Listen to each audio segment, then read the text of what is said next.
Hi விவஸ். நம்ம வாழ்க்கையில் ஏங்க துன்பம் ஏற்படுது? எல்லாரும் யோசிச்சிருக்கீங்களா? ஏன் நம்மளுக்கு துன்பம் வருது அப்படின்னு யோசிச்சிருக்கீங்களா? வாழ்க்கையில் துன்பம் எல்லாத்துக்குமே ஏற்படுதுங்க. நம்மளுக்கு மட்டும் ஏற்படுறது கிடையாது, எல்லாருக்குமே ஏற்படும். மனுஷ வாழ்க்கையில் இன்பமும் துன்பமும் ரெண்டும் கலந்தது தான் நம்மளோட வாழ்க்கையே. சில நேரங்களில் மகிழ்ச்சியும் சில நேரங்களில் துன்பமும் கலந்து கலந்து வந்துட்டே இருக்கும். சில நேரங்களில் வெளிப்புற சூழ்நிலைகள், அடுத்தவங்க கிட்ட பழகுற விதங்கள், இந்த மாதிரி வெளிப்புற சூழ்நிலை நம்மளை அதிக துன்பத்துக்கு காரணமாக்குது. சில நேரங்களில் நம்மளோட சொந்த எண்ணங்களே நமது துன்பத்துக்கு காரணம் அமையுது.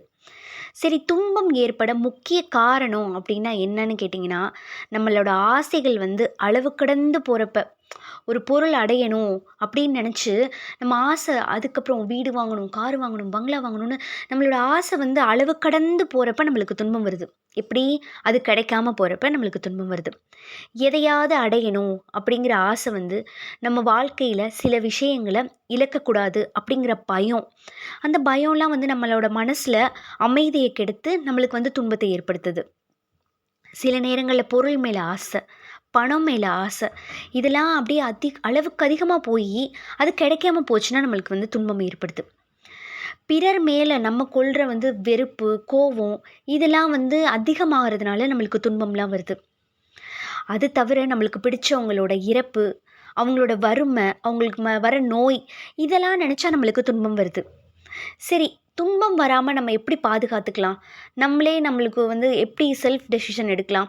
நம்மளே அதை எப்படி கையாளலாம் அப்படின்னு கேட்டிங்கன்னா, ஃபஸ்ட்டு உங்களோட அளவு கடந்த ஆசையை நீங்கள் குறைச்சிக்கணும். ஆசையே அளவு கடந்து போகாமல் நீங்கள் பாதுகாத்துக்கணும். எல்லா விஷயங்கள்லையுமே அடுத்தவங்கள நம்பி இருக்கிறது, இதெல்லாம் தவிர்த்துக்கிறணும்.